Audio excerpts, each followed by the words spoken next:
Implantation bleeding और period bleeding में क्या अंतर है? कैसे हम समझें कि ये इम्प्लांटेशन ब्लीडिंग हमें हो रही है या फिर पीरियड हमें हो रहा है? कई फीमेल का इस तरह का सवाल होता है कि हमें फ्लो काफ़ी कम हो रहा है, जिस तरीके से मैं हर बार पीरियड होती थी उस तरीके से ना हो के थोड़ा कम हमें इस बार ब्लीडिंग हो रही है। तो क्या इम्प्लांटेशन ब्लीडिंग है या फिर ये पीरियड है? कैसे हम इन दोनों में अंतर समझें? तो आज की वीडियो काफ़ी हेल्पफुल आप लोगों के लिए हो सकती है, लास्ट तक ज़रूर जुड़े रहें जिससे कि आपको काफ़ी सहायता आपको इस वीडियो से मिलेगी। चैनल पे नए हैं तो ज़रूर सब्सक्राइब कर लीजिए क्योंकि इसी तरह के हेल्पफुल वीडियो मैं अपने चैनल पे डेली लेके आती हूँ।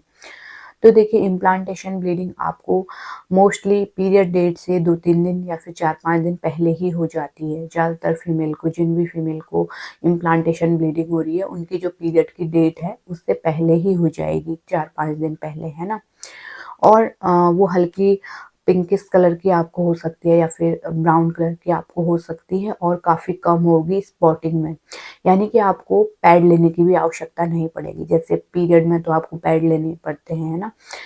तो उस ब्लीडिंग में जो स्पॉटिंग जो होगी इम्प्लांटेशन की उसमें आपको पैड लेने की आवश्यकता नहीं पड़ेगी। इतनी कम आपको स्पॉटिंग में होगी और हल्की क्रैम्पिंग आपको हो सकती है। बहुत कम हल्का-हल्का दर्द, कई फीमेल तो बिजी रहने के कारण उसे महसूस भी नहीं कर पाती, इतना कम आपको हल्का-फुल्का क्रैम्पिंग होता है और किसी को नहीं भी हो सकता है। अब बात कर लेते हैं पीरियड की, तो पीरियड आपको जैसे कि जो डेट है आपका उसी के आस-पास आपको आएगा और आपकी जो क्रैम्पिंग होगी वो पहले से ही ज़्यादा बढ़ते रहेगी। इम्प्लांटेशन में क्या होता है कि क्रैम्पिंग थोड़ी बहुत होती है, थोड़ी देर के लिए होती है और कई फीमेल बिजी रहती हैं ऑफिस में या फिर काम कर रही होती है तो उनको महसूस भी नहीं होता है ना। तो जो पीरियड की जो क्रैम्पिंग है वो ज़्यादा होगी और बढ़ती रहेगी, है ना।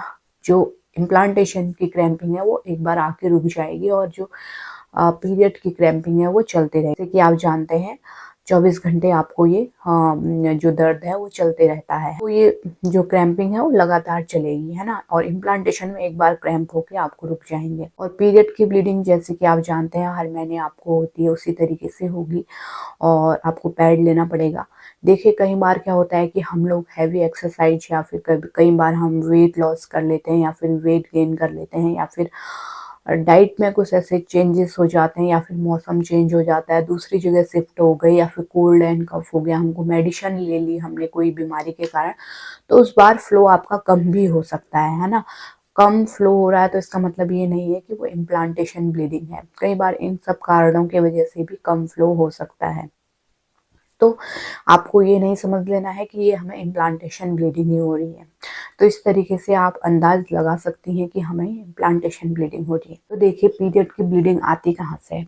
देखिए ये जो हमारी बच्चेदानी है इसकी जो अंदर साइड की जो दीवार है, परत है, वो हर महीने तैयार होती है ताकि अगर आपको प्रेगनेंसी लग जाए तो उस जगह पे बच्चा चिपके और बच्चे को एक सपोर्ट मिलेगा, है ना। उसके अंदर ही बच्चा रहता है और वो बढ़ते जाती है ना। जो झिल्ली होती है वो बढ़ते जाती है ताकि बच्चे को पोषण मिल सके और बच्चा पूरे 9 महीने तक वहाँ पे अच्छे से ग्रोथ हो सके, बच्चे की एक घर उसको मिल जाता है। और जब आपको प्रेगनेंसी नहीं होती है, आप प्रेग्नेंट नहीं होती हैं, तो जो अंदर वाली झिल्ली होती है, एंडोमेट्रियम लाइन जो होती है, वो सेड आउट हो जाती है यानी कि बाहर आ जाती है, जो कि पीरियड का ब्लड जिसे हम कहते हैं। हल्के फुल्के उसमें आपको झिल्ली टाइप की हल्के फुल्के आपको क्लॉट्स भी दिखते होंगे, तो वही ये लाइन जो है वो सेड आउट होती है और हमें पीरियड के ब्लड में दिखती है। तो ये हर महीने बनती है और हर महीने पीरियड के ब्लड के साथ निकल जाती है। तो ये जो एंडोमेट्रियम लाइन है, सबसे अंदर वाली परत है, ये हर महीने बनती है, तैयार होती है ताकि बच्चा जब अगर लग जाए, तो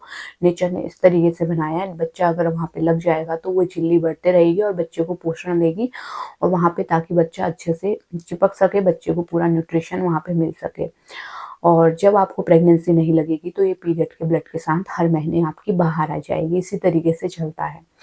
अब क्या होता है कि अगर आपको इम्प्लांटेशन ब्लीडिंग है, वो यानी कि आपको प्रेगनेंसी हो गई है, आप प्रेग्नेंट हो गई हैं, तो वो इम्प्लांटेशन ब्लीडिंग के साथ आपको जो सिम्टम है प्रेगनेंसी के वो दिखेंगे। जैसे कि आपको जी में चलना, है ना, नोज़िया होना, वॉमिटिंग हो सकती है आपको इस तरह के, या फिर ब्रेस्ट में पेन होना हल्का फुल्का, और ये बना रह सकता है ना। जैसे पीरियड में तो क्या होता है कि पीरियड के कुछ दिनों पहले से ही शुरू हो जाता है दर्द और जैसे ही पीरियड की ब्लीडिंग स्टार्ट हो जाती है, आपको ये दर्द सब गायब हो जाता है, आपके ब्रेस्ट जो भारी लग रहे थे वो कम हो जाते हैं, है ना? और आपको नोज़िया, वॉमिटिंग कुछ भी नहीं होती है। लेकिन इम्प्लांटेशन ब्लीडिंग जब आपको हुई होगी, एक्चुअल में बच्चा आपका आपको प्रेगनेंसी हो गई होगी, तो यहाँ पे ये जो सिम्पटम है वो बढ़ेंगे आपके, जैसे नोज़िया, वॉमिटिंग ज़्यादा होगी और ब्रेस्ट आपके भारी ही रहेंगे, आपको उनमें हैवीनेस सी फील होगी, पेन भी हो सकता है, और जो ये जी में जलना, उल्टी आना, इस तरह के लक्षण आपके बने रहेंगे, ना कि खत्म हो जाएंगे। पीरियड में तो क्या होता है कि पीरियड में इस तरीके से आप अनुमान लगा सकते हैं, पीरियड में ये जो लक्षण है ये खत्म हो जाते हैं, जो भी सिम्टम आ रहे हैं आपको, वॉमिटिंग, नोजिया, ये सब खत्म हो जाते हैं जैसे ही पीरियड की ब्लीडिंग स्टार्ट हो जाती है। लेकिन इम्प्लांटेशन में क्या होता है कि ये दिन प्रतिदिन बढ़ते रहते हैं। अगर आपको बच्चा ठहरा होगा तो यहाँ पे ये जो सिम्टम है वो बढ़ते हुए आपको दिखाई देंगे, नोजिया, वॉमिटिंग बनी रहेगी ब्लीडिंग के बाद भी, और ब्रेस्ट में हैवीनेस आपको फील होगा और पेन भी हो सकता है। तो ये इस तरीके से भी आप अनुमान लगा सकते हैं। तो उम्मीद करती हूँ आप समझ गए होंगे दोनों में क्या अंतर होता है, किस तरीके से आप समझ सकते हैं। देखिए, एक तो लक्षणों से भी आप समझ सकते हैं, नोजिया, वॉमिटिंग आपको दिन प्रतिदिन बढ़ती रहेगी, ना कि घटेगी स्पॉटिंग होने के बाद भी, यानी कि इम्प्लांटेशन ब्लीडिंग होने के बाद भी। लेकिन जब आपको पीरियड होता है तो ब्रेस्ट का हैवीनेस चला जाता है और दर्द भी नहीं होता, और बस आपको क्रैम्पिंग चलती है और ब्लीडिंग लगातार चलते रहती है, जितने दिन भी आपको 4-5 दिन, जितने भी दिन आपको ब्लीडिंग होती है।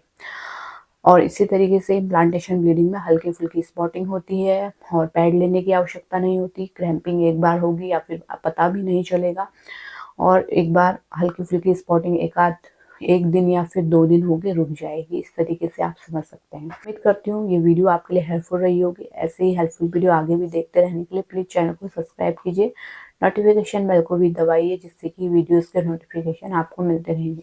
Thanks for watching.